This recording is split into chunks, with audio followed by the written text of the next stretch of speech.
So I have a question for Eddie. Eddie, where is the state of Louisiana getting this money from? And they refuse to even pay Brian Kelly what they owe him. Why would any coach consider LSU? Because they won't even pay Brian Kelly what they owe him.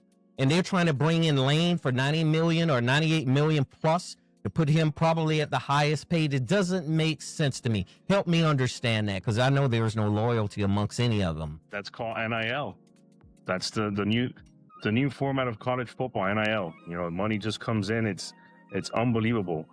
Lane Kiffin, what he has is that cool factor. He'll bring in the kids that Kelly couldn't bring in. You know, Kelly is more of a businessman. He doesn't really fit the LSU style. He is more like where he came from Notre Dame. So a program that's nice and quiet, Kelly fits to it. Correct. Kiffin is just, I mean, the kids that he'll attract, like what he did in SC, he can do it all over again in LSU. What's surprising is that Ole Miss has a lot of money in NIL. So I think he's probably just trying to negotiate to stay in Ole Miss, you know? I thought Ole Miss just signed him, though. I thought they just signed him to a new contract, right? Yeah. They extended him. Yeah. So maybe he make a lot more. They have one of the top programs of NIL money, which is going to attract a lot of good kids, you know, good 5-star recruits. And I don't think LSU, I think LSU is making a mistake going after him.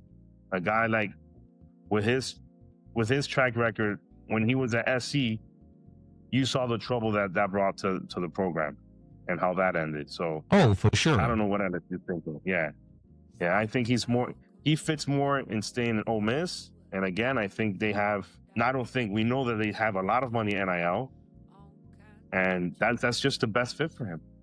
I don't see him going to LSU.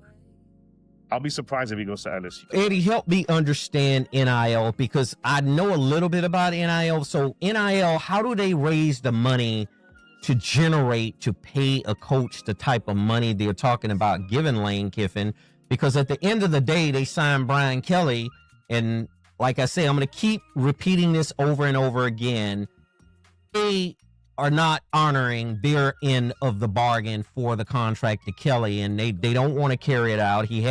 He's suing him right now to get what he's due. He said that part of his lawsuit said that they ruined his reputation because technically there was some glitch that he technically was not formally fired, if that's what I understand, in writing, but he was fired in the court of public opinion, and in the media, literally the AD got rid of him. I mean, and why won't they pay this man his money, but they running around talking about paying Lane Kiffin all this money?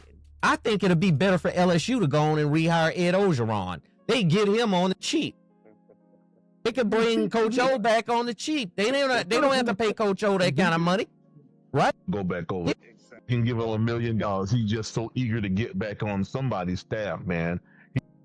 He said that he would coach as an assistant under Lane Kiffin on the staff if that were to happen. That's what I read the other day from Ed Orgeron. Well, he might have a job then if that's the case, because most of the time once a guy be a head coach, he's not taking no position coach or a coordinator. And when they used to being a head man, they usually don't take a job like that. That goes to show you how eager he is to get back on somebody's sideline. Exactly. Coach O he's been very close to the University of Miami this year. He's on campus a lot. Yeah, he has. He's around. Yeah, there's rumors that they're thinking of bringing him on board for next year. I don't know what good that's going to make, but yeah, like Isaiah said, literally this man walks around Miami Beach without a shirt. It's comical. It's comical. Yeah. I'm going to reserve from making other comments, but it's comical. It's comical to see him just walking around without a shirt. Yeah, you know, like I said before, you had all of these people get involved in Brian Kelly saga, where there was politicians involved in that. They were talking about administrators up at the top, and they were trying to figure out, okay, how do we not pay this man what we owe him? We owe him $54+ million or whatever the end result is. And they were trying to figure out, well, we fired him for cause. How do you fire someone for cause, when you've already fired him for not winning on the field. You can't have it both ways. You're just not going to have it both ways. I don't see it both ways. That's the dark side of NIL as well. You know, they're bringing in these top-notch coaches, and with the promise of bringing in all these talent, and it doesn't always pan out. It puts the program in a very bad situation. I mean, look, here in Miami, if Cristobal doesn't start winning, we're going to be on the same boat.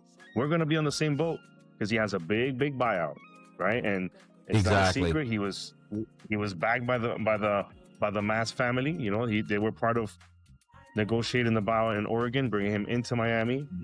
And if he doesn't start winning within next year or even this year, you know, the seat is hot. So we may be in the same position in a couple of years.